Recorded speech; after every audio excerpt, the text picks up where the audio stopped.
pembangunan yang sifatnya kontinu. Ya. Bung Jerry, ini kembali ke tanah air, ke Indonesia. Tahun 2009 barangkali pemilu bakal seru ya di Indonesia ya. Kalau menurut taksiran Anda mengantisipasi siapa-siapa saja presiden yang bakalan ini dicalonkan. Okay. Dan bagaimana kira-kira Anda bikin ramalan Anda? Ramalan ya. Kalau sepertinya kita ketahui bersama, Indonesia itu sudah beberapa lah kira-kira yang mencalonkan diri menjadi presiden. Di antaranya saya sebutkan misalnya Bapak Sutioso, mantan Gubernur DKI Jakarta kita. Ibu Megawati akan mencalonkan diri lagi. Sudah gitu Gus Dur juga akan mencalonkan diri sebagai presiden.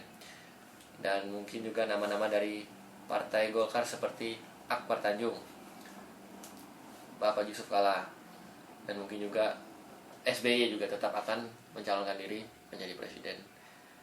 Banyak memang nama-nama itu, dan dari partai-partai yang lain juga ada partai-partai kecil ataupun partai-partai besar.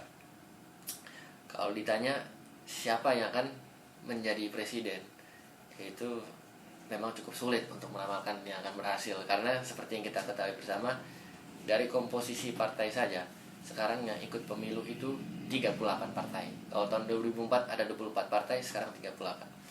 Yaitu akan juga mempengaruhi konstelasi politik dan mempengaruhi juga pemilihan presiden di dalam internal partai.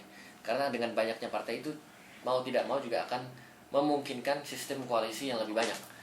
Kalau sistem koalisi lebih baik itu akan terjadi, juga akan terjadi berbagai macam kepentingan di dalam partai sendiri, dan itu juga akan membuat dinamika pemilihan presiden menjadi lebih besar lagi. Nah, oleh karena itu, kalau saya ditanya sebagai kader Golkar, sudah tentunya akan mendukung siapapun yang akan dicalonkan oleh Partai Golkar menjadi presiden. Nah, untuk saat ini di Partai Golkar sendiri kita masih membahas siapa saja yang akan dicalonkan oleh Partai Golkar menjadi presiden, karena kita masih menunggu keputusan-keputusan, masih menunggu bahasan-bahasan yang di Munas di Rapimnas, Rapat Pimpinan Nasional, yang akan diselenggarakan dalam waktu dekat. Oleh karena itu, sampai sekarang kita belum tahu pasti siapa yang akan menjadi presiden. Mungkin tahun depan kita akan putuskan. Nah, kalau itu sudah diputuskan, sudah tentu sebagai kader Golkar, saya akan mendukung siapapun yang diputuskan secara bersama-sama. Bung Jerry, ada program khusus. Tadi Anda menyebutkan soal minoritas, ya kan, di Indonesia. Nah, dalam rencana program kerja Anda nantinya sebagai legislatif di Indonesia, Anda punya visi khusus untuk minoritas di Indonesia? Ya, jadi untuk menanggapi hal itu, tadi seperti saya bilang bahwa salah satu program kerja saya adalah memperjuangkan melindungi juga kaum minoritas. Nah, secara spesifiknya apa ya? Apa saja itu spesifiknya ya?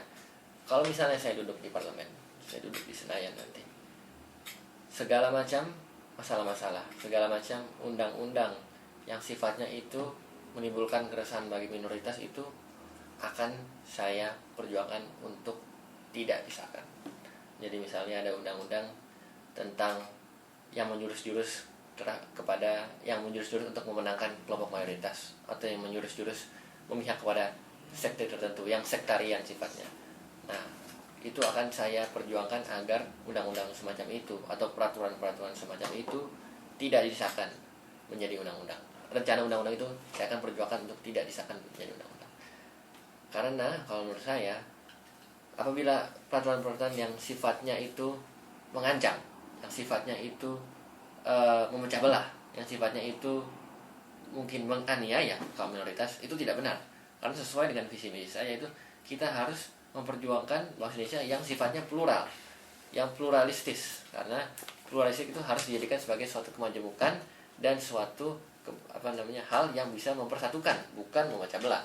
Oleh karena itu, tadi itu sangat penting bahwa undang-undang, karena undang-undang itu merupakan peraturan yang mengikat bagi seluruh warga masyarakat Indonesia.